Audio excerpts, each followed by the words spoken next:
have a very special guest for you tonight. Hello, we've been expecting you. This is not a test.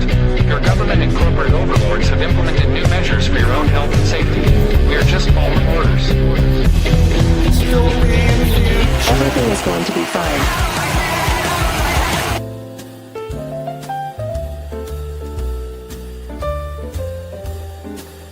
I'd like to introduce... Welcome, everyone, to another If by Whiskey. Jake, I actually used the correct microphone input today, so I don't sound like absolute crap. How you doing today, bud?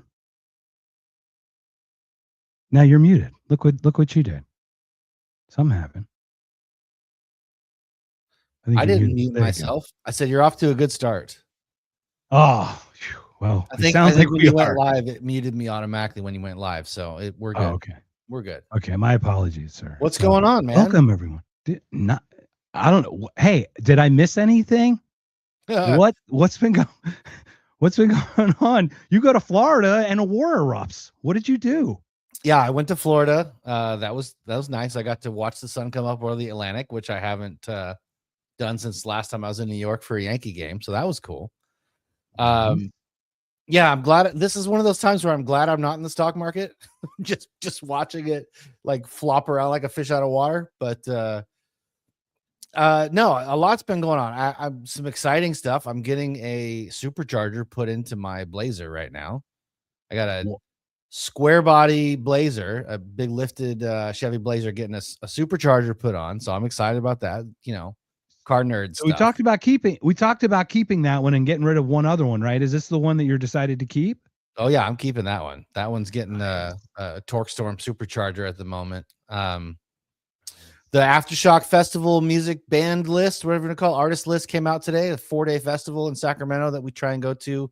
And now that we're moving to Southern Oregon, it's going to be like a 4.5-hour drive instead of trying to like trek for a day and a half to get there from Seattle. So that's awesome. Nice.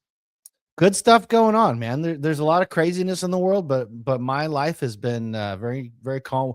Work is going really good. I just got back from that summit last week in Florida, like you said. Learned a whole bunch of stuff about the company I'm working with and kind of where I'm heading, from here. Yeah, it's been good. It's been good. What about you? Heard you got a new toy. War. I did get a new toy. So can I ask you guys? I mean, we're going to bring up our special guest. I guess I should wait to bring up our special guest to ask this question. So I'll wait for that. But I can tell you that this is what as someone who's trying to be forward thinking, we find that many calibers are necessary. It takes a high caliber individual, one might say, right? To like be able to prepare themselves for certain things. Now, I like to have things where I can take something out of one and put it in the other and it still works. Does that make sense? Okay, so I like cross-platform.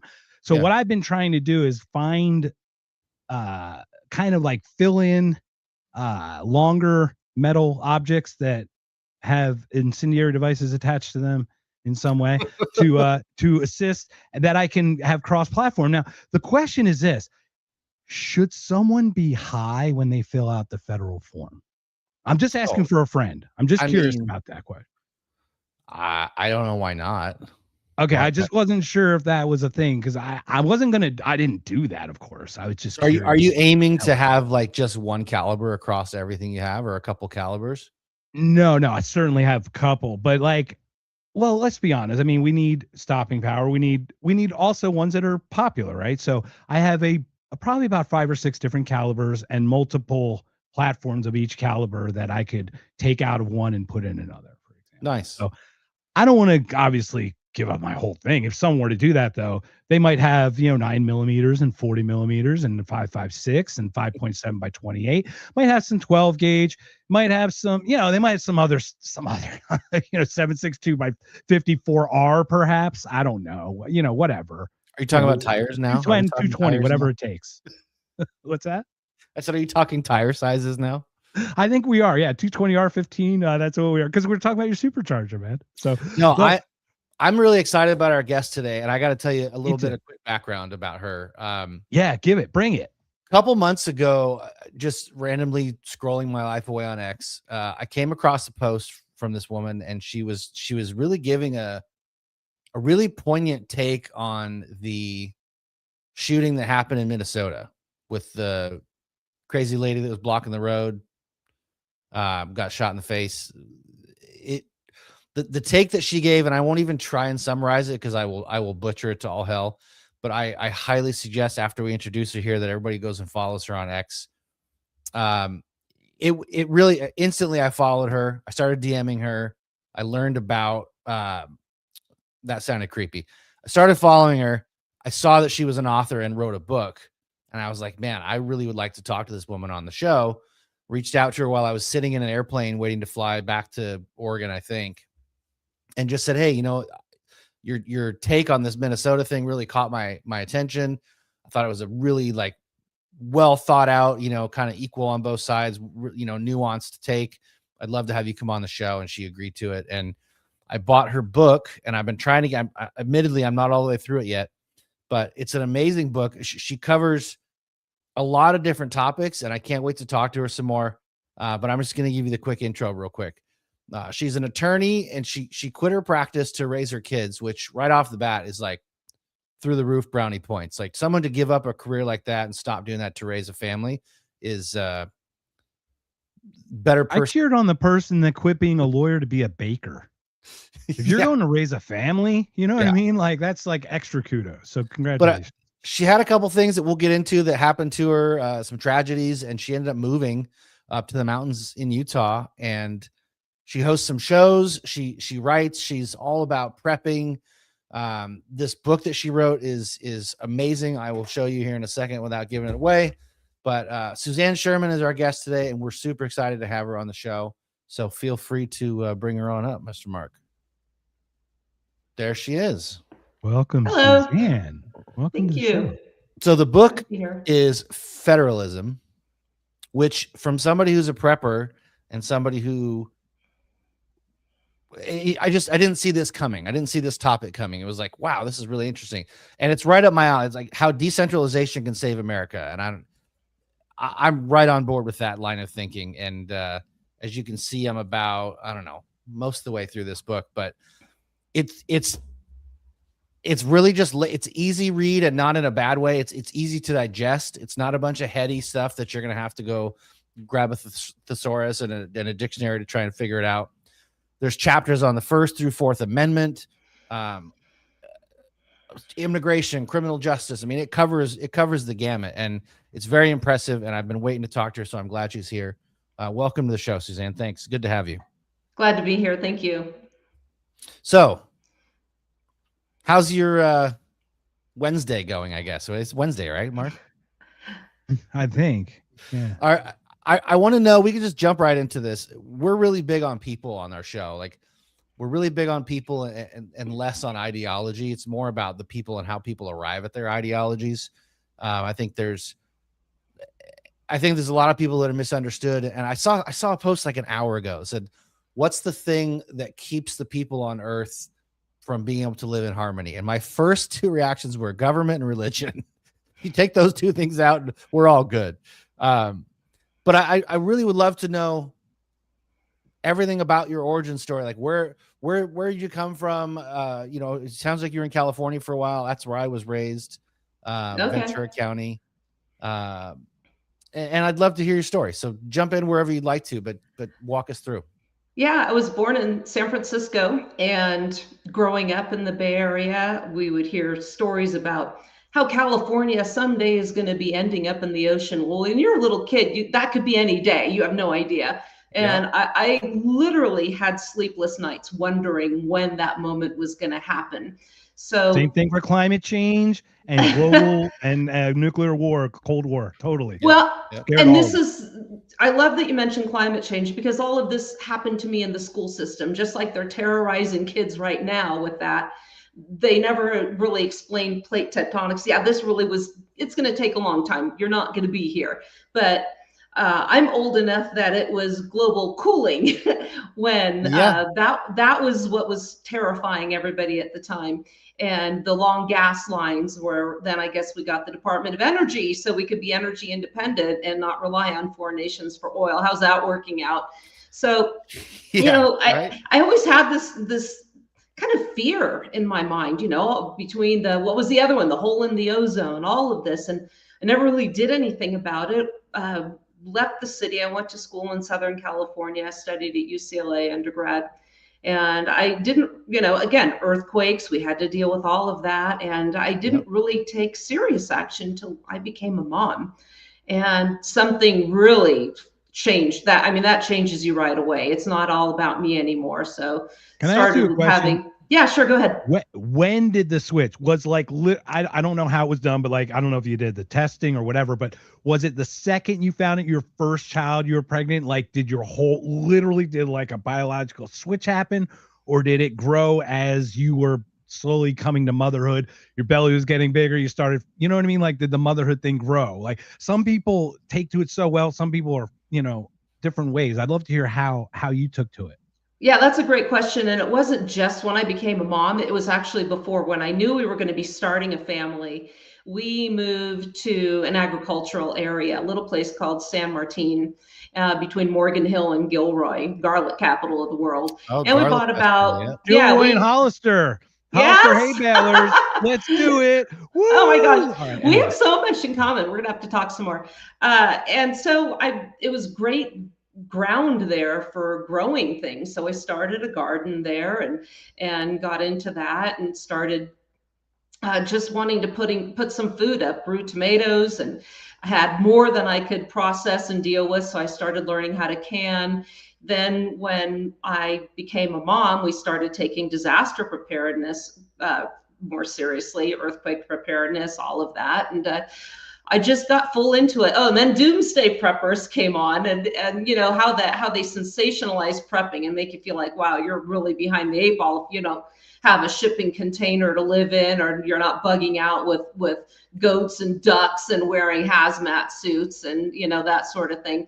But I just started looking. I got online, got on Facebook, met a gal, Prepper Chicks. She had a page. We're still good friends till this day. And I started canning and just really getting into it. And then also I wanted to learn about firearms. I was going through an end of a marriage at my time too, and I wanted to be able to protect myself. And there was a lot of gang activity. I was also a criminal defense attorney, and I thought, I really should, take heed to what I'm learning is out there. So I started that. Criminal defense attorney wanting to get into firearms. Most of the time, those things don't go together. Those tend to be like polar opposites. It was defense of my kids. This was when that horrific story out of Connecticut came, when the two home invaders got into the home of a man wife, and they had two daughters. And it's a crazy story. In fact, we did a show about this as well. We called the show Never Surrender. And this family, the man was completely unprepared to protect his family, capitulated. The wife and one of the daughters went to an ATM with one of the perpetrators here while the husband stayed. They did everything they were told to do. They were all killed. I think the husband survived. And it turned out that they didn't even have a real gun. It was a fake gun. So I think I vaguely remember that story, I think. Yeah. What's the name of your show that you have? I run a couple. We've been on a hiatus for a while, and we'll talk about that a little later. The Wasatch Report, where I talk about federalism and Wasatch Mountains. I live on the Wasatch Back behind Salt Lake City, Park City, that area there. And then the other one's the Red Hot Chili Prepper podcast, where we talk all about survival, preparedness, legalities of zoning regulations, animal restrictions. And recently, because I lost my home in a fire, I actually had two fires out here on my property in Utah. One was motorhome.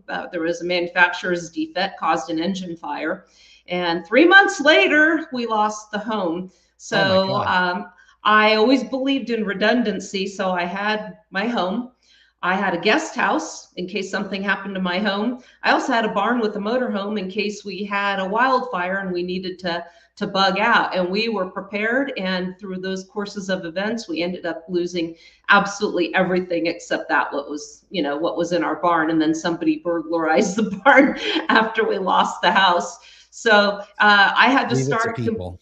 I had to start completely over. I think the hardest loss was having about 15 years worth of food that I had canned, elk I had harvested, venison, everything else. And that was my gosh. That was just gut wrenching. So well, I'm glad that you're safe and that you made it through with your life and all. I mean, were you there when the fires broke out? That's the question. Like for me were you safe the whole time, or did you come to this, or? The first one, we actually had company, and I had the motorhome in the back of my property. It's a long piece of property. It's bifurcated by a creek, and the barn was on the other side.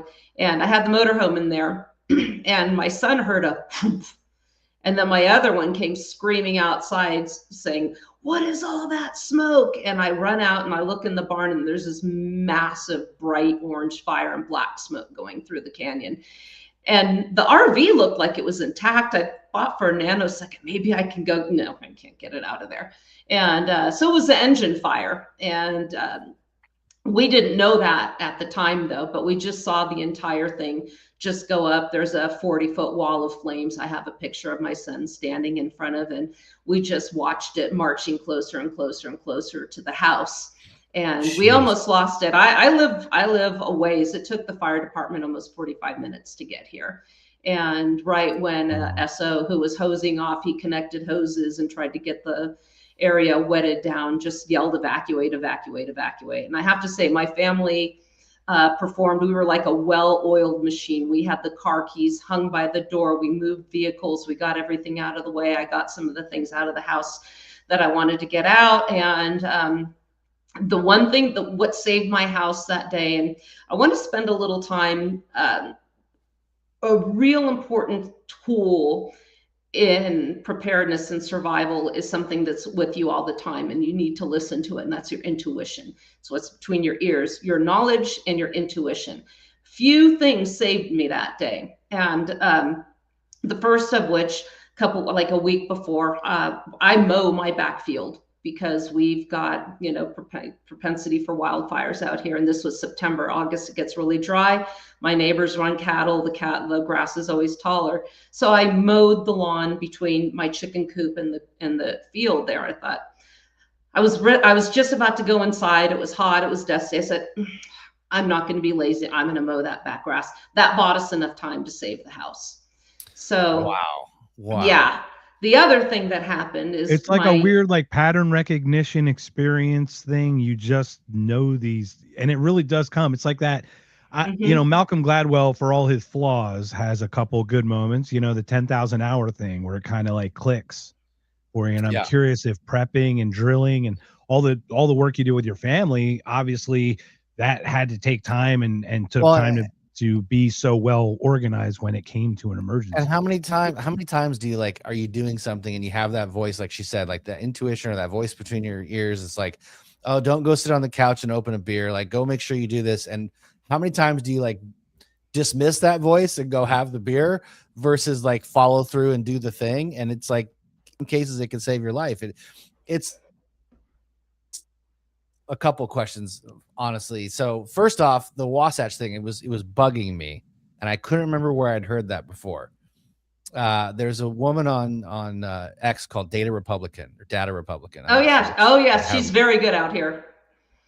Her husband owns the spirits of the Wasatch Distillery, and there was some sort of chicanery, some tomfoolery that happened where they were going after her for some stuff. And out of support, I don't know if she was doxxed or something happened.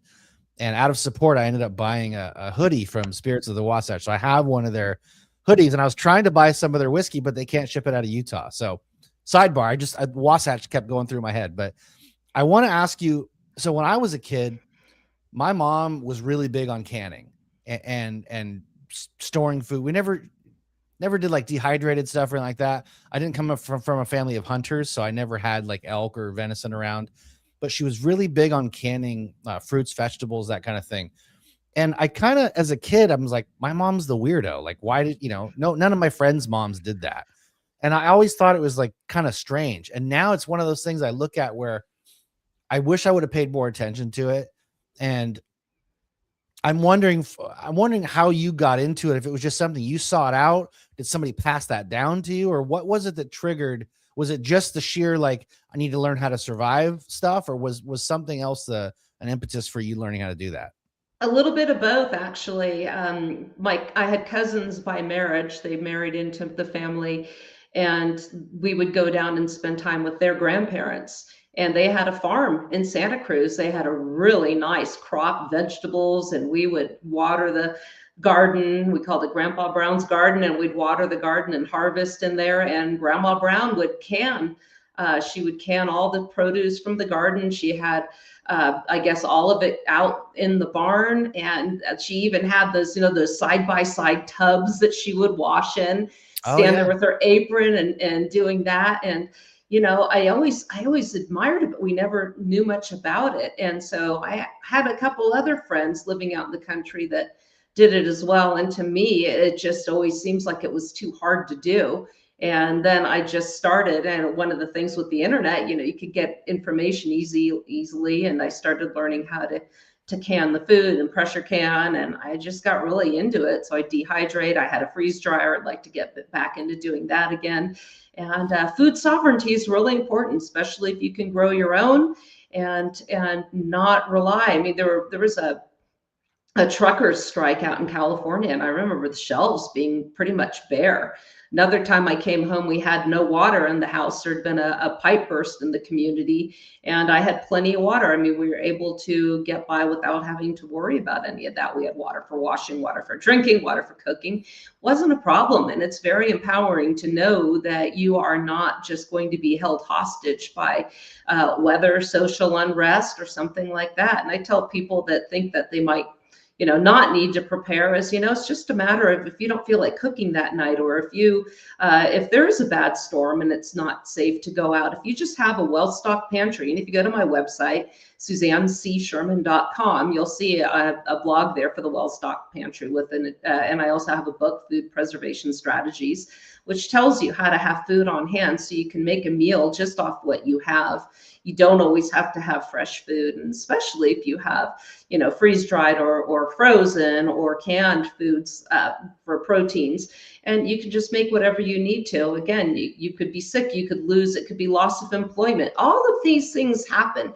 It doesn't have to be preparing for the apocalypse, the end of the world as we know it. You can have an illness, a devastating illness in the family, and this gives you something where you can hedge your bets there. I find that fascinating because Mark and I are big firearms enthusiasts. I myself conceal carry. I don't even know what you're talking about. I have no idea what you're talking about. I conceal carry. That whole thing was a story. It was just to introduce Suzanne. But to your point about habits and routines or whatever, I know I'm paraphrasing, but for me, like, when I think of my safety, I think of that. And so when I train with my guns all the time, and I'm trying to get to the point where if something happens, to your point about the keys being where they needed to be and all that, I want to get to a point where, God forbid, if I ever really have to use it, that I'm not thinking about what I'm doing. I want it to be a second nature. I want it to be something that I just do because I've practiced it so much. And I'm realizing and listening to you talk that the survival part of food, shelter, or, taking care of your family, like, I take some of that stuff for granted, to be honest. And I never really equated that level of repetition and preparing with what I do with my training. But I'm realizing now that, like, that's just as important. And I got a lot of catching up to do. Yeah. Imagine right now, you can't get food for a week. Imagine right now, there's no water for a week. There was a great show. It was called American Blackout. I don't know if it was Nat Geo that aired it, but the premise was the power was out across the country for 7 days. And they had different stories, different scenarios, from college kids who got stuck in elevators, families who weren't prepared. Then, of course, you had the hardcore prepper family, and the scenario where, well, they brought one of the daughters had a boyfriend. Well, we'll bring him along too. Well, now there's a breach of security because he wants to share food with the neighbors who come by. Well, once you share with one, the word gets out. Yes, So they had all of these scenarios. A really good friend of mine, Boyd Craven, wrote a book called Good Fences, which also is a typical scenario. It's like an urban, kind of a suburban sprawl where a planned community went up against the property of a rancher. And the just the ethical, the moral topics that are covered in that. Do you help other people? At what point does that interfere with your safety to do so? At what point is it not safe to barter? When can you invite other people in, or do you just lock them out? When do you the use of lethal force is justified, in normal times when there's an imminent and immediate fear of serious bodily injury or death to yourself or others. But now if somebody's going to take it was food, good that we went into Iran because literally, I swear they were right on our door. These Iranians were right on our doorstep. I mean, there's one on my lawn right now. Oh my God, I gotta go. Well, so I gotta ask you this. So I'm in the suburbs. We're selling this house. I'm moving to our house in Southern Oregon. We're still in the suburbs. We got just under an acre there. So I don't have I don't want to say luxury, but I don't have the setup where I have a lot of land. So let me ask you, what would be the most essential things to do with a smaller property to try and have a leg up in a situation like this? If we don't have, giant garden, we have a big, good area for garden, but what I want to get into the book here in a second, but what do you think is the most essential things for a smaller property, and how do you accomplish those? I even wrote a blog when I was writing for Survival Dispatch about raising livestock in your apartment. Oh my God. Guinea pigs, rabbits, things that are quiet. And so yeah, you can find that. That's on my website as well. I would say I need some guinea bacon. Let's do it. Yeah. So, whether or not you're raising your own animals or a situation like that, or if you want to just stockpile food, you want to stockpile the most bang for your buck. What's going to be high calorie? What's going to be the most nutritious? Lots of meats. That's why I love freeze-dried meats. That's why I love freeze-drying my own meats.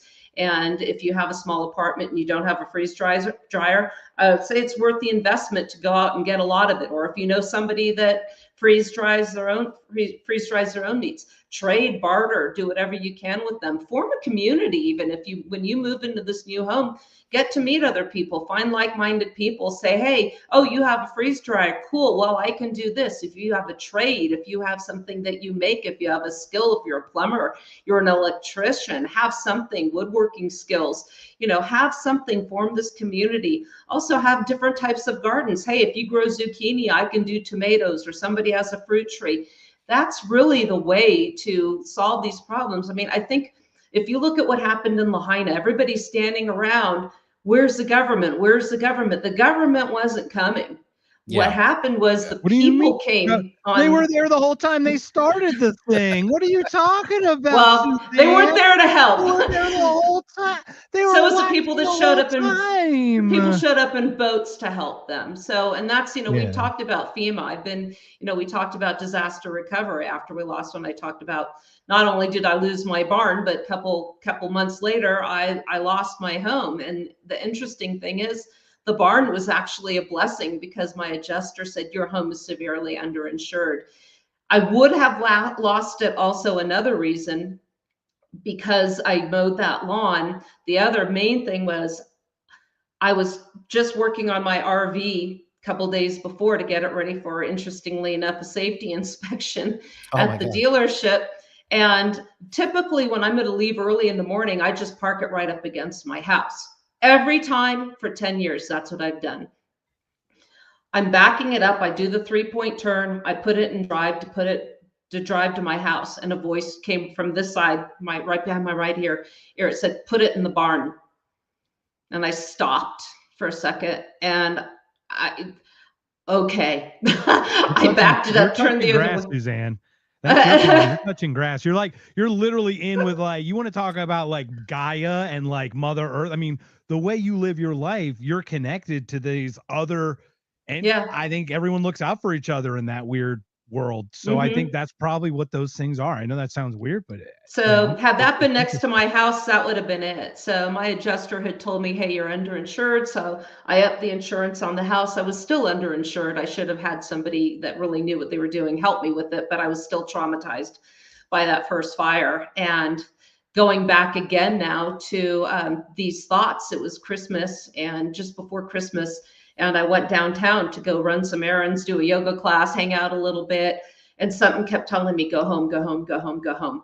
And I went home just to see smoke coming out, and my younger son was there, and I didn't know if he was in the house or not. He had been very sick, but stable enough for me to leave. He was an adult, but he was, one of the medications he was on was a heart medication, which made him very tired.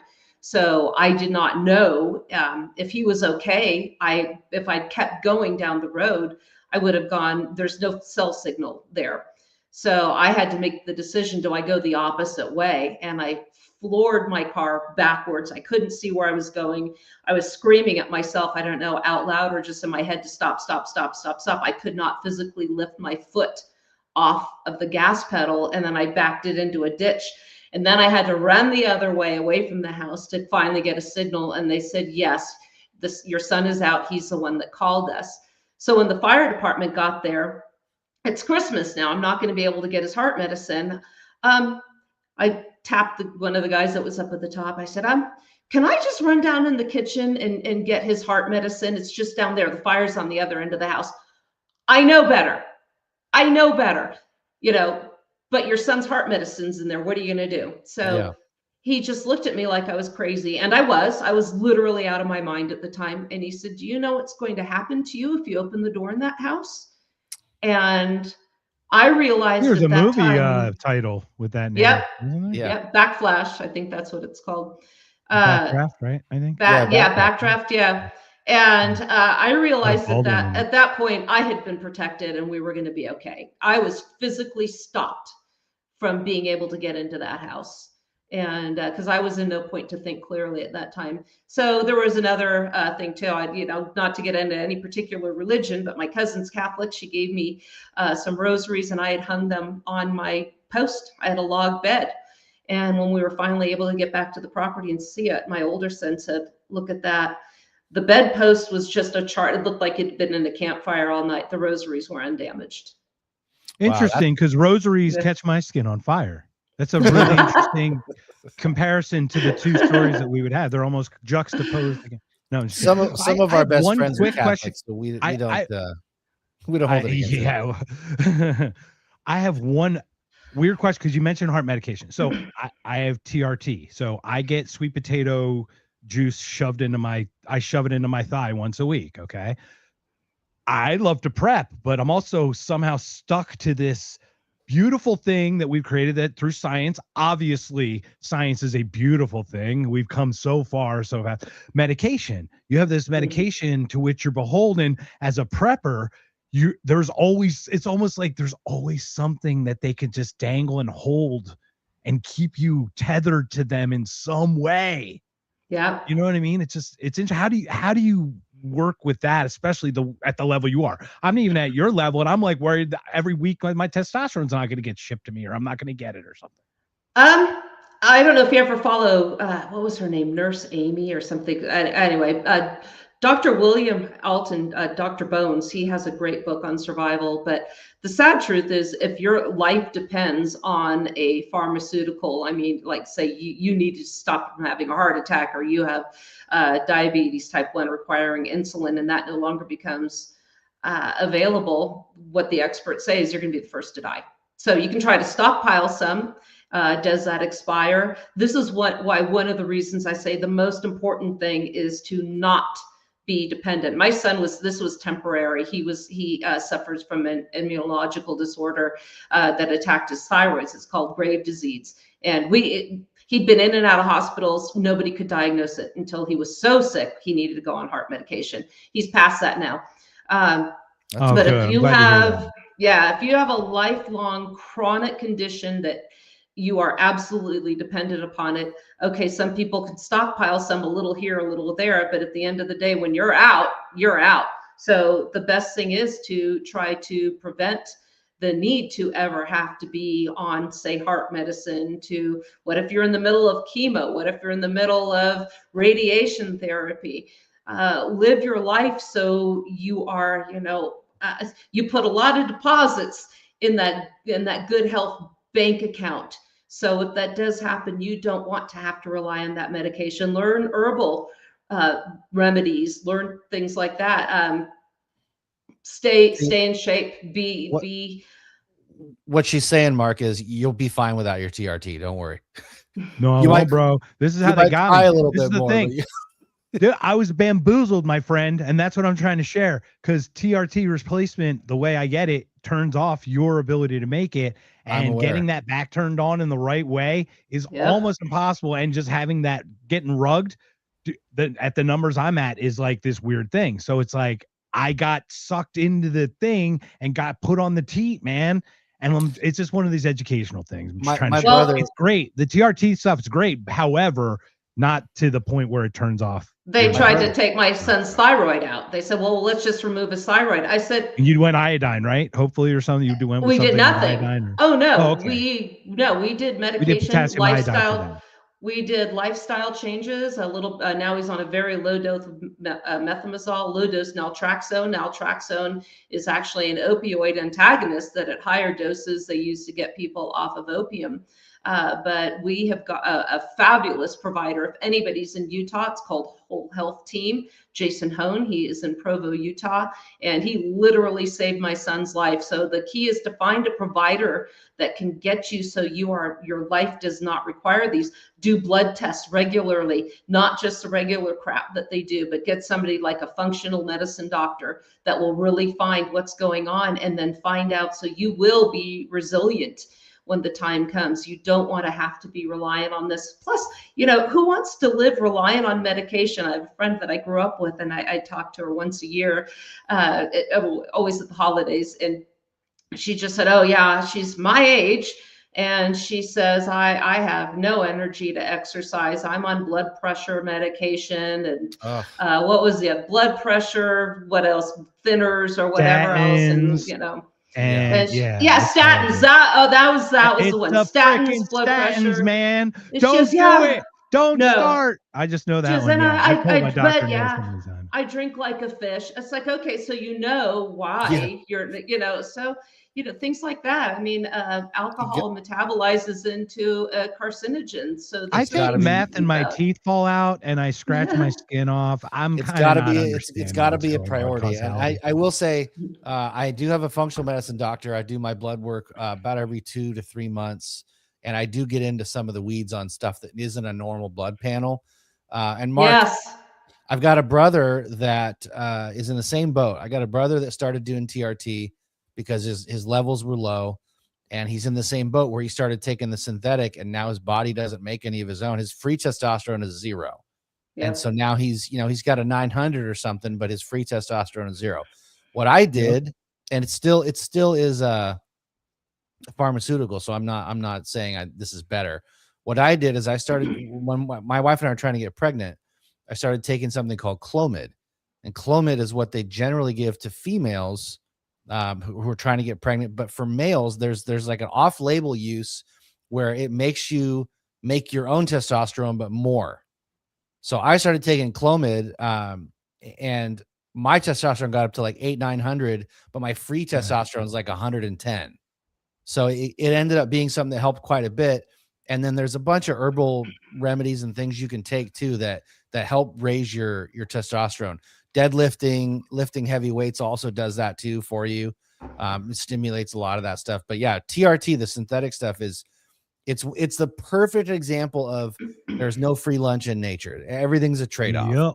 And as soon as you go down that road, no offense, you know where you're at, but as soon as you go down that road, it's like you get the short-term gain, but you have a long-term, a setback for sure. Well, like the tirzepatides now that people are taking, my goodness. Yep. Oh yeah. semaglutide and all that stuff you're talking Yeah, about, right? yeah. The Ozempic stuff? Yeah. GLPs. Yeah, I mean, I Crazy. saw So we have saw a bunch Kelly of people Osbourne here. the other day. Oh my God, that she looks like Skeletor. Somebody Holy posted a picture of Kelly Osbourne and said, "I bet Ozzy." Oh wears my that." God. Yeah. Yeah, Jimmy Dore did a great bit on it. He was talking about like she's grieving still. She's grieving Yeah. over her father. Everybody Yeah, that grieves doesn't look like differently, right? grief. Yeah, bone loss and muscle loss and you know cartilage Vision and all loss, everything. stomach And paralysis, thyroid cancer. It's not worth it. It's not No. worth. Just be if No, that's yeah, the problem. my doctor's like, hey, you should go to semaglutide because I am type 2 diabetic and I take metformin. At least metformin's tried and true, been a long time. It's actually beneficial even for people without diabetes. Has some really long-term beneficial. But the other stuff you're taking, they're like, hey, how about this stuff? And I'm like, no. How about this stuff? I'm like, no. How about this stuff? And I'm like, no. And he gives me his statins. I go, what's a percentage of people that feel pain? He goes, well, you know, a few percentage. I'm like, it's over 20%. You're lying. You know, and you just call them out all the way. I had a doctor try to give me the jab all week. Hey, you should get the jab. You're diabetic. No, I'm not going to get the jab. When I came back to them, I said, hi, I scheduled with you just so I can tell you to your face, I will never work with you again. I'm actually going to go out to the lobby right now and tell everyone that anyone that works under you or that is associated with you should change their doctor. That's how disappointed I am in you and your system. And that's how bad it got. This is how much like lying's happening. And this is why we do this show. Educate people like yourself. You just provide so much education just in such short time. So I'm just ready to hear more. We have so many people in the chat too. Derek's talking about some medical free thing. Derek, we'll talk about that at some point. William's here. Richie Rich is here. We've got Rob. Somebody, is it Rob that just made a couple statements here? So welcome everyone. I've got to ask. Go ahead, Suzanne. Jake. So going from criminal defense lawyer, getting into prepping and, you know, survivalist, what under that umbrella, what brings you to federalism and to write this book? Because this book is really what kind of hooked me. Like what put you to that? Because I really want to dive into, I'm all about decentralization 100% in the workplace, all the way up to government. And Mark can speak for himself. I'm at the point now where I'm a libertarian, but I'm an anarchist at this point. Like I would past rather you, dude. I'm zero, so past you. It's not even funny anymore. I'm zero government whatsoever. My wife thinks I'm crazy, but I can live with it. No, libertarianism is a gateway to anarchy. I am a total anarchist. 100%. Yeah, So, stopping at libertarianism for our libertarian friends, guys. Come on, man. Just pass go. Collect your $200. Just go through the goddamn stop sign. All right. That's the whole point, is to go through that stop sign. Just go. How did you get to the federalism stuff? I really want to know. I love the topic. I love the government, the civics classes I took in high school. I just always had a penchant for it. Couldn't do math. Stopped in second grade. Couldn't do math at all. But loved government. Loved civics. Went to college, UCLA. My field of concentration was public law. Then I went to law school. Loved constitutional law, and just really enjoyed it. And when I went to law school, constitutional law was my favorite topic. Got a perfect score on the final, and just loved it. So that's why I went into criminal law, because we had to argue a lot of cases based on that. And I homeschooled my sons. And I thought it would be really important to teach the younger generation coming up why where we are right now is not what was ever intended. And is there any way to right this wrong? One of the reasons I left California was the laws no longer suited me there. I didn't want to live under that system. So I went to Utah. That was the point of federalism. You have a choice when you decentralize. So if you look at the very limited powers when the Constitution was ratified, the powers that were actually delegated to the states, the promises that were made when the states ratified the Constitution, the powers were very limited, and they were enumerated, Article 1, Section 8. And it didn't take more than 20 years under the Marshall Court for that system of federalism, which James Madison described. The government is federal rather than national in nature, meaning the government has limited powers with adequate resources in which to carry out those powers. Also in Federalist, he said that, you know, their powers are few and defined, while those remaining with the states are numerous and indefinite, considering the lives, liberties, property, and internal happiness and operations of the state. And that's what we see in the 10th Amendment. This book is actually a compilation of articles I wrote for the 10th Amendment Center, as well as the Abbeville Institute. I was at a symposium in Dallas a few years back on nullification and secession. And Don Livingston, if you're aware of who he is a historian, philosopher with the Abbeville Institute. And I was telling him about why we are so off track and why everybody thinks, I call them the black robed messiahs, the Supreme Court justices. Everybody looks to them to see what the law of the land is, be it abortion, be it gun rights, be it immigration. Yeah. And that's not republicanism. That is not what was intended. In fact, even the system now, if all of this comes from Congress, representation at the time was one representative in the House of Congress for, I think, every 35,000 people. Now it's probably 800,000 people. And they never read your letters. Stop writing these people letters. Nobody reads them. Nobody cares. I have a good friend I used to do radio with who was a senior legislative assistant in Washington, D.C. They said they never see them. They don't care. We know who is pulling their strings. It's painfully obvious by now. It's the lobbyists. It's foreign nations, one in particular. And your vote really doesn't matter. And that's a problem. We have so much power consolidated. Interesting you say that. Interesting. It's just interesting. You know, it's interesting you would bring up that one, because we don't think about that one. Interesting, because I never deal with that one. It's just interesting that you bring it up. Have you seen that Gavin Newsom, turning himself into a little? Yes, I have. Oh, it's so funny watching him. I will say, you bring up the 10th Amendment Center. We had Jason Rink on a while back, and Jason does a ton of work for the 10th Amendment Center, and it really kind of opened my eyes to it. I had no idea that you wrote some articles for that. So it all kind of ties together and makes sense. We're big fans of nullification. Mark, as I'm sitting here watching, I don't know if Free's watching this, but I think Suzanne would be an amazing contestant on Are You Smarter Than a Politician? Absolutely, Suzanne. We should have that's a pretty low bar. I'm up. You know what we'll call it? I've got it. We'll call it the Prepisode. There you go. We'll get three preppers on there, and we just gotta have a prepisode, and it'll be phenomenal. No, our friend Free connected Mark and I, which is how we started doing this show together. And he runs a show with an amazing woman named Terry Batts on YouTube that's called Are You Smarter Than a Politician? And it is kind of a tongue-in-cheek description. Everybody knows that, amoebas are smarter than politicians, but the whole premise of the show is to really push liberty-minded ideas, and Free puts a lot of love and a lot of energy into writing questions that kind of lead people along to answer questions, and nullification comes up a lot. So Mark and I are pretty well versed on it, and I don't want to cut you off. Keep going, but we're very impressed that we're on the same wavelength right now. Yeah. First, I want to address the comment I'm seeing here that's repeating itself. It says no Mormon is a friend, and I'm not a member of the LDS Church. In fact, I referred to a friend of mine, by the way. A friend I was talking to in San Francisco that I was referring to. She said, "Why do you want to move out to Utah with all those Mormons?" I said, "You live in San Francisco." Are you kidding? No. By the way, Mormon people who adopt Mormon as something are base good people.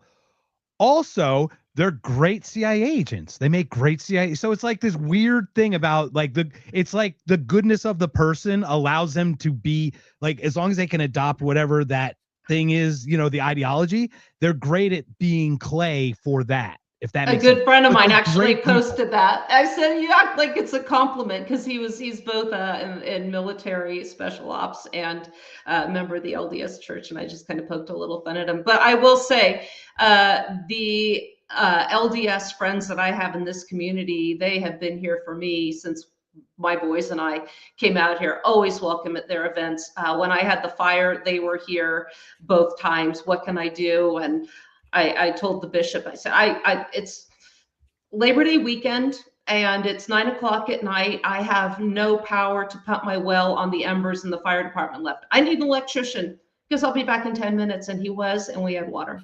So, right. And look, I'll say the same for the Mennonites.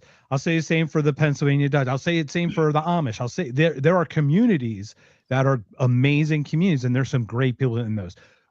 my Mormon thing was totally a glib thing. It's a It religion. is though. government. It's all about people. Like my comment earlier about what keeps the world from interacting and loving each other. It's Mormon. It's religion and government, and it's the people that are in those religions that are amazing people. There's a lot of amazing Mormons. I really good friend of mine in my industry is Mormon, and we don't talk about the magic underwear, but the rest of it with the way that they look after family and the values that they have, it's really remarkable. And if you take away the Joseph Smith stuff and you take away some of that part of it, like the values that they live by are really remarkable. I don't know if you saw, there's a show called American Primeval on Netflix that Peter Berg did a year or two It's ago. on my list. I've heard of that. Yeah. It is. I'm telling you, it is so top notch, amazing. But it's about the settling of Utah and Brigham Young coming in, being the governor. And you mean the raping of the Fanchers by the Mormons? Is that what you're trying to tell me? It's that too. Bart, Okay, yeah. I just want to check because I've got a Fancher buddy of mine, so I know someone who is a Fancher who had his family attacked and had all their money stolen. But I strongly recommend it, Suzanne. I think you'll really like it. It's like I said, I think bad organizations capture the greatest of people. That's the problem. Good people believe in good things, so they don't see that things can be corrupted because I think they're good people at the core. Yeah. And that's what's cool about like what we do is we are a collection of very unique, probably disagreeable in general people, but good core people. And that's how we work together is like we just respect that at the core we will try to help each other out in that way. It's a different way to look at it. It's not top down, it's bottom up.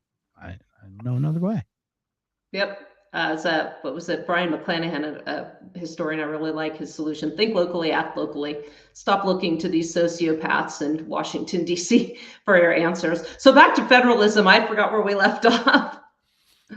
I think we're starting. So we'll start with the federalism nullification, the 10th Amendment Center and all that. You mentioned Jason Rink, Jake, as well. So yeah, I met actually at that symposium I went to, in addition to Don Livingston, Michael Bolden was there. We had a great time together hanging out. He's a lot of fun. He's been on my show. I played a couple clips of him during Jason's, when I met Jason at the Ron Paul barbecue, when we had him on the show, I had Michael clips ready. He's like, yeah, rule number 1. It's like just watch it with his cool little Derby hat, right? It's like his little cab driver hat. It's pretty fun. Yeah, we'd get all sorts of fired up. Mike Meharry, who was also their national communications director, is a good friend of mine too. So yeah, I love those guys. But this is the thing that the states don't understand. A lot of people say,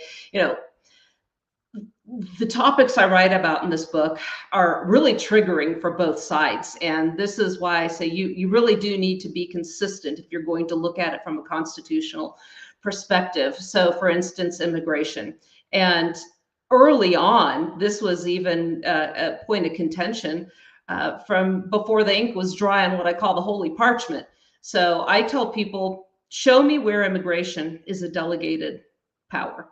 Where did the states delegate it? And there's a chapter in my book called The Constitutional Solution to Immigration. And going by a purely originalist perspective is it was a matter for the states, because when the states ratified the Constitution, they were sovereign and independent states on a par as England, France, Spain, and just as stated in the Declaration of Independence.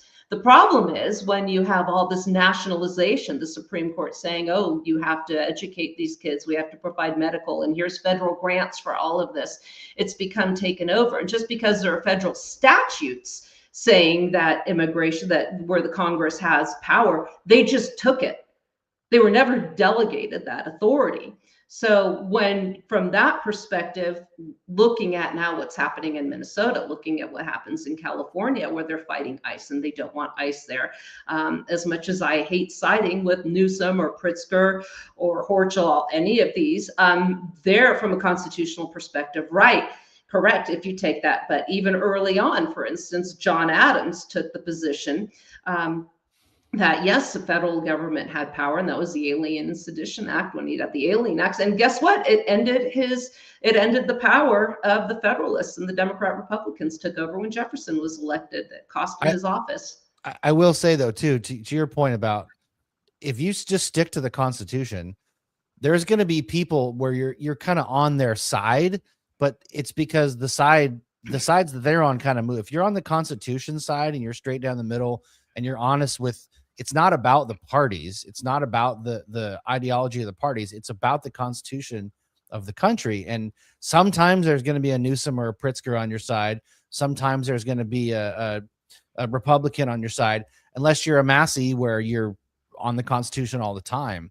But to your point, I mean, yeah, sure, sometimes Newsom or Pritzker is going to be associated with that. But if you're doing the right thing, the people on that side are going to change all the time. They just change with the topic. But I'd argue they're not associated with it, because under Biden, they were happy to shut down your city and do all this other stuff. So from a completely different standpoint, they're not happy to close down on X, Y, and Z because it helps their cause.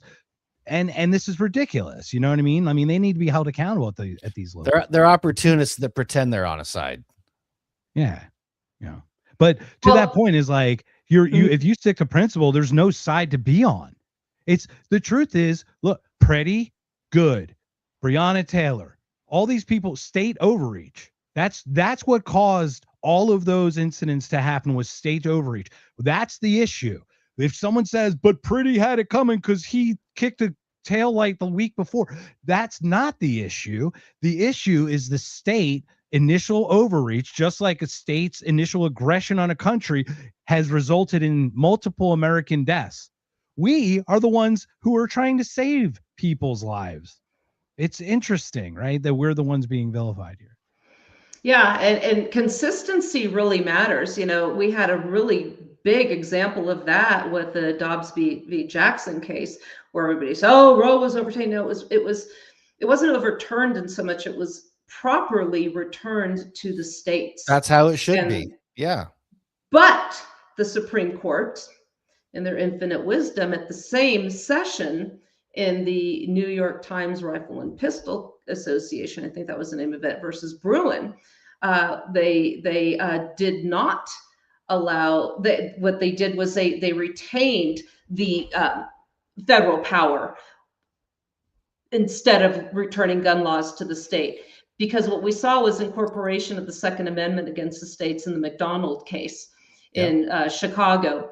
So what happened there was, well, they just incorporated the Second Amendment against the states. And people say, well, it's a constitutional right. And it really isn't. The Second Amendment, there's no such thing as a Second Amendment right. The Bill of Rights, the Second Amendment, the First Amendment, these are restrictions against the general government, saying it's none of their business whatsoever. So now you have to turn to the constitutions of the states. Yes. California is silent on firearms. So people say, so the Congress of California can regulate firearms any way they please. And I've been one to say, well, if it's silent, then they have no authority, because nobody ever granted them that power in the first place. So even all of the laws in California on firearms are unconstitutional in the California Constitution, but good luck getting, California to agree with that. But people celebrate when a law that is harsh or against firearms, any kind of gun rights in California, is overtaken or overturned by a federal court.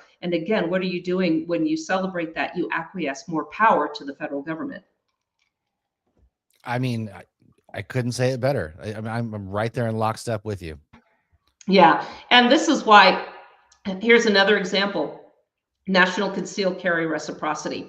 Massey is a big proponent of that one. Oh yeah, I'm following that bill. yeah, it is a Trojan horse. You can find that in my book.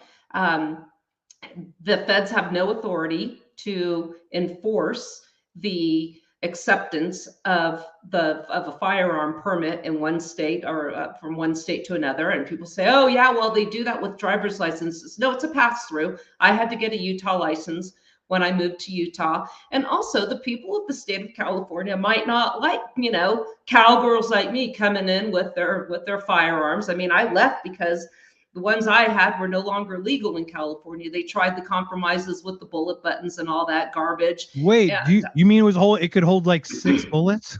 Yeah. How restrictive is it 10 or less now? I don't even know the restriction. I think it's 10 or less. I'm in Washington. It's the same idea.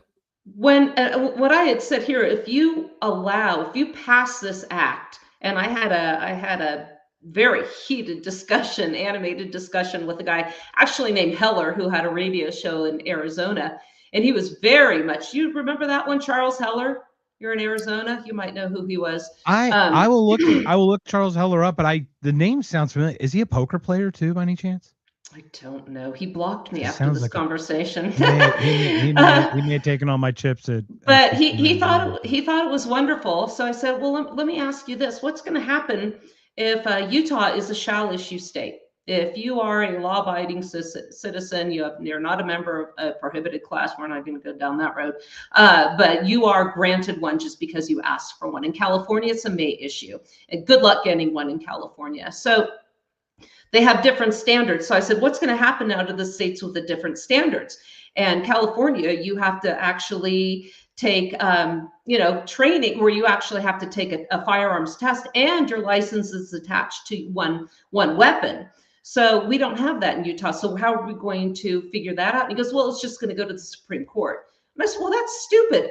Because now, what kind of laws do you think we're going to get? We're going to get requirements more like California's, and less like Utah's, Wyoming's. Utah, we don't even have to have a permit to conceal carry here. So you're going to end up now with the ability, or losing the ability, to have more firearm restrictions if you try to impose. If I try to impose a permit, I won't get one. But if I try to impose one on California, eventually I'm going to have to jump through all the hoops that people in California do. And it's just an overall really, really bad idea. You're telling the federal government, who has absolutely zero authority to regulate firearms other than arming the militia, go ahead. You can be the sole arbiter of who in every single state across this continental landmass can have a concealed carry permit. It's absolutely a ridiculous thing, and that's a huge disappointment with Thomas Massey for me. That's fair. I never looked at it from that perspective. I will say, though, to your point, like, a lot of people get mixed up that they think the Second Amendment is what grants them the rights, and they don't realize the Second Amendment is what keeps the government from infringing on your natural, God-given rights or rights that you're born with. I would love to see just a constitutional carry like Texas and some of these other states, where you don't have to have anything. You just, because there is a Second Amendment and because we have the right anyway, we just get to carry. We don't need to have a card. We don't need to have a license for it. The problem is, in the world that we're in, in the place we're in our country, you can be right and still get thrown in a cage. And that's the part that's terrible is you can be completely right within the Constitution, within your rights, and still end up, on the wrong side of the situation. And that's what looms over people's heads, in my opinion. I have a family. So if I want to carry something where I'm supposed to not carry, even though I have the right to do it, if I get in trouble, it still disrupts my ability to provide for my family. And that's the threat that a lot of people live under. And I think the intention behind the 50 state reciprocity is, I understand where it's coming from, but I think a constitutional carry everywhere without a permit is really the way to be. But we could go on. That has to go state by state, so what constitution? That would be their constitution. So the 10th Amendment, not the Second Amendment, really is going to be our standard for there. That's why I really don't like when people say, constitutional carry, we can do it because of the Second Amendment. No, the Second Amendment only means it's none of the federal government's business. And interesting, the Supreme Court right now is hearing arguments in a case involving whether or not people that use cannabis can have firearms. And I wrote an article about that. That's also in my book, because Connor Boyack, whom I've also interviewed out here, he was the Connor Boyack is Tuttle Twins, right?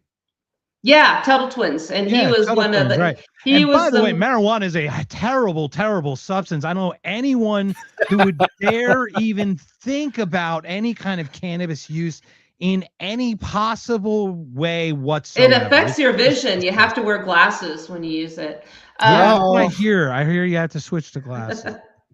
Yeah, but he was the driving force behind medical marijuana out here. And I said, first of all, we had some heated debates online about that as well. And I said, the other problem is too, we have the ATF form 4473, which asks you if you use that, and if you do, or even if you provide it, that you are now a member of a prohibited class.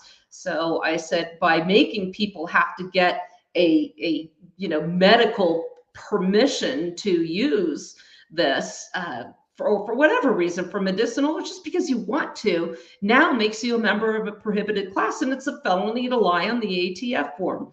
So it's but it's still passed out here. I was very much against it. I think marijuana, cannabis, whatever you want to call it, should be like tomatoes. You want to grow it in your own yard? Cool. You want to buy it in a store? Cool. You want to share it with your friends? Cool. It's none of your damn business. So I would extend 100% that. disagree with both of you. That is ridiculous. I won't have it. I would The extend that marijuana, cannabis, that's disgust. That's a terrible, terrible habit. Some would call it a chronic habit even, and I won't have it. I just won't have it with you. I mean, I would extend thank that you to for your input. psilocybin and anything else too. Like I'm very much to the point where Yes, 100%. Look, I used to be very anti-drug in that very just neocon sense, like same. Gotta criminalize them. Criminalization is good. Let's do. There's drugs for that. They just want to get high. Yeah. Oh my god. And I just remember the drug commercial, the cocaine walking in circles, and Rachel Lee Cook with the smashing of the pan and stuff before she was on She's All That. Anyway, I just remember all this stuff. So look, I was programmed. Admittedly, I allowed myself or whatever. I programmed. I had to deprogram. It hurt. But like, why not decriminalize it? That's called, what's that? Isn't that Darwinism? Like, people will take themselves out. The people who really want to take themselves out will. This clears out the dredge we really want. If you're that addictive, I would argue that all this porn addiction, drug use, these are effects of an unhealthy society because our lack of prosperity. Not because it should always be available. It will always be available, but it goes down just like crime goes down when everybody's rich. Dubai, they leave their doors open in Dubai. They leave their doors open. There's no crime because everyone is rich. There's no need for it. There's prosperity. And this is what people don't understand is, like, war might be profitable for some, but it's not prosperous. And we need peace. We need to have more openness like this, because that's how we're going to succeed. Well, we're seeing that, there's been a war on the family, and this goes back to the progressive era when they were getting, the propaganda of, what was it, Rosie the Ratcheter, or was that who it was? Rosie the Riveter. Riveter, yeah. And, getting the women out of the home, because they realized, hey, there's 50% of this population we're not taxing now. So let's get them out of the home. Or adding to the labor pool to lower your payout. That's really what the wages too. It lowered wages because it doubled the work pool. Like, we're so manipulated. God, we're so stupid little chimps chasing these people who claim to lead us. What are we doing? What is wrong with us? I would tell people, moms, stay home, raise your kids, and homeschool them, get them out of the government schools, because the government schools exist there. It's based off the system in Prussia, which was designed to make good little factory workers. And we're seeing the results of it right now. Like I said, I not only homeschooled, I unschooled my kids. And Connor actually wrote a book about that, Passion-Driven Education. And my kids are doing great. And my older son, as we were talking before, went on, has a extremely profitable, very successful go-kart racing team. And he'd be playing. We had this big round table in the kitchen. It was lined all around the perimeter with Hot Wheels. But every time one passed in a race, he'd go over to Excel. I can't even use Excel, and just log all their positions on Excel. He was 6 years old in doing this, and now he runs his team. And it was like, passion-driven education. Let them learn about what they're passionate. Yes, I taught them other things, and but this is what he got to do. And I thought, is he ever going to stop playing with Hot Wheels? And no, he hasn't. And he's doing better than I did practicing law. So our Hot Wheels collecting can be very valuable down the road, first of all. Yeah. So Suzanne, before we continue, just because you mentioned Connor Boyer, you mentioned all this greatness. Jake and I are going to Freedom Fest in Las Vegas this year. It's July 8th through the 12th. I am almost 100% certain that Connor's going to have a Tuttle Twin booth there. He's had it there the last two Freedom Fests, and it just makes sense for him to be there. He might even be a speaker on a panel. So you should have everybody come out, do go-kart racing around Vegas, and while you're at Freedom Fest, I think that would be a great time for. I've never been. Maybe I'll go this year. That would be fun. You guys I are can going? convince you to go there. It's amazing minds. It's going to be Okay. amazing. I'll talk to you after. We've got Valerie Lee, who was Valerie Durham. She got married recently. Congratulations, Valerie. But she'll be on in 2 weeks, Jake, right? Yeah, after Andrew Heaton next week. So, Yes. but Freedom Fest that seems like a place that you would excel. Like, not to have a booth. I mean, even as a speaker, I could get you in touch with them, but it just seems like you would have a story and you could show some really interesting or have some interesting things to share. Oh, Well, thank you. we're gonna do a live show from there. So if we do, we get you on the panel and do a Cool. show there. That'd be really fun. 100%. I know Give a before lawyer we a got microphone started, and audience. I know before we got started, you had told me that you were fighting a cold and that you were good for about an hour. So I want to check in with you and make sure we're not keeping you longer than we need to. Yeah, it's starting to get a little, but I just wanted to let everybody know one of the things that got me into this and into radio was, and it also ties into the homeschooling, is when my sons were about 12 and 13, 15, I took them on a trip in the motorhome before it blew up all around the country to places of historical significance. And I was just aghast at the lies and the propaganda that I saw at these places. And I actually, I ended up writing about it. I did some radio appearances about it. And you can find that on my website called Lies My National Park Told Me. And I would get into it with these places, most notably the Lincoln myth and the lies about Lincoln. Oh my gosh, we were at Harper's Ferry. And I said, well, what do we do here? Where do Tom we go? DiLorenzo books. Yes. Tom DiLorenzo books. Tom actually put one of my articles on the Lou Rockwell page. I love Tom DiLorenzo, the real Lincoln. Yeah, he's awesome. And we were listening to the National Park, the Service Ranger in his little outfit and his badge and hat, and he's talking about the geography of the area and all the geological features. It was really interesting. And then he says, now, because we know what else happened at Harper's Ferry. The thing about John Brown's raid is it turned the Civil War into a war over slavery. And my son just puts his head down. Oh no, here she goes. Up goes my hand. Yeah. When was the raid? 1859. War hadn't started yet. And we just went on. And I said, how do you Lincoln's own words said that he wasn't going to war to end slavery. We went this whole discussion, and he said he always wanted to end slavery. He didn't understand about the 100-day window and the Emancipation Proclamation. This same thing happened over in at Madison's house at Montpelier. And they had these cutout figures in his dining room. And the host says, now here's Lafitte, one of the characters that was there, chided Madison because he owned slaves, but he was talking about, freedom, and he was a hypocrite. And so I raised my hand. I said, do you consider him a law-abiding citizen? Was he considered a criminal at the time? And she goes, no. I said, was it legal to free slaves at the time? Well, it was illegal in some states. Virginia, we're in one. It was illegal to free them here, and nobody wanted to hear it. Everybody's getting mad at me. And they said, can we just go back and talk about the room? I said, by all means, let's talk about the wallpaper.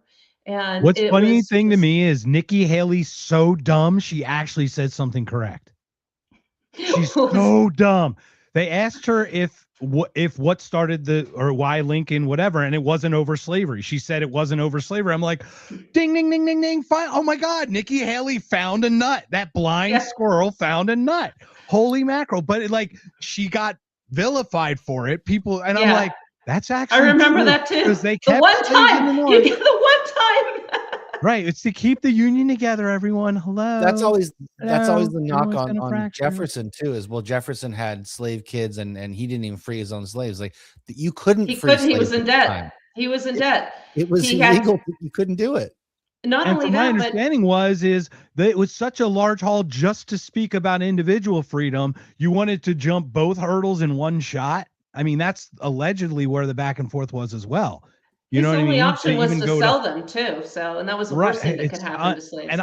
it doesn't defend it. Just speaks of the time. Obviously, we've come so far, and thank goodness for it. If you go to Monticello, and I write about that too, there's a sandwich board all about the slavery experience. And it completely overshadows what Thomas Jefferson was about. There was no discussion about the olive branch. There was very little about the Declaration of Independence and about federalism and what he believed in, and freedom of conscience. It's never in there.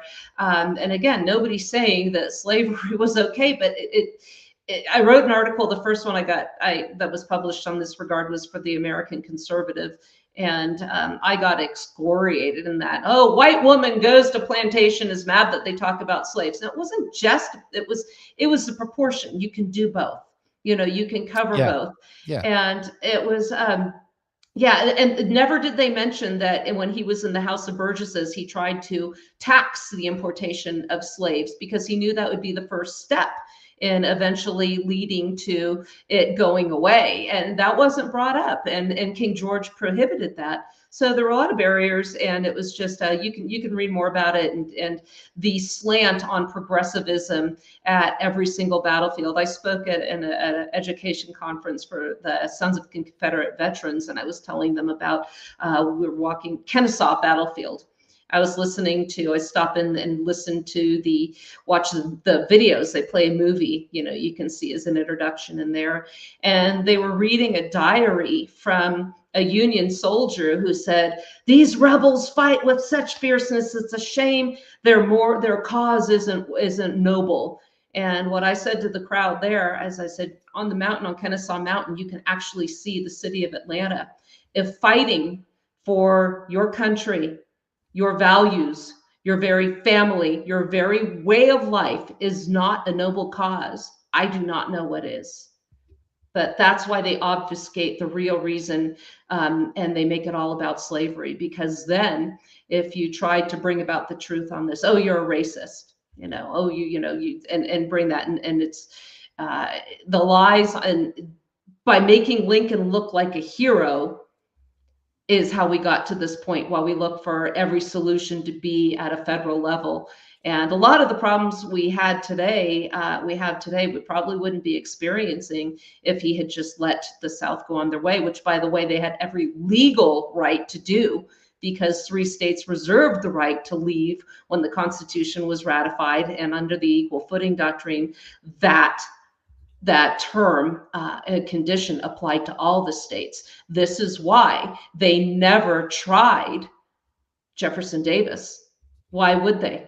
Because it would have come out. His attorney, Alan Bledsoe, would have argued the ratification process, and then it would have come out, oh my hell, Lincoln committed an act of treason. I think that is a perfect place to end that. Yeah, thank you, guys. I'll let you do it, but I'm like blown away right now. I want to call up Joel Ellenwood and be like, "Hey, you got to check out this conversation." So I'll be messaging you. Anybody can reach out to me Suzanne, too. My website is SuzanneCSherman.com. You can reach out to me there, and find me on X, Cowgirl Esquire. And yeah, I really appreciate coming out. I will say we got to have you on again. This was definitely not enough. I love it. But this is a great conversation. I hope you feel better. Thanks for taking the time. Yeah, I hope you feel better. And, thanks, guys. Everybody follow him. I'll follow Suzanne, and I'm going to finish this book. I promise. Oh yeah, look forward to hearing from you guys again. Thank you. All right, Mark, hit the button. All right, so we're gonna hit this button. Suzanne, stick around just for a minute. You want to check out this awesome ending because it is so cool. Our friend Drop the Mask did it. We've got a couple cameos too, so it might be pretty cool. Jake, man, this was a great one. Next week we have at Mighty Heaton, Andrew Heaton. He was recently on Timcast like 2 weeks ago. They got into it.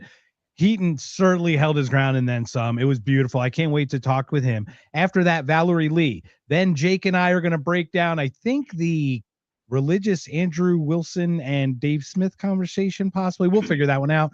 But then we've got Amity on the 1st of April. And then we've got some openings after that. If by Whiskey, thank you, Suzanne. This has been such an enlightening conversation. Thank you so much. We will see you on the other side, and we'll talk more, but please get better soon. Everyone, this has been another If I Whiskey. Jake, thank you again. I will leave it up to our cameo gentleman to lead us out of this evening. Take care, everyone. Thank you, everybody, for joining us on this Wednesday night. This has been If by Whiskey, and we hope you have a wonderful, wonderful evening. Subscribe to If by Whiskey. Fuck Liberty Oh, thank Lockdown. you. Subscribe to this show. No, God.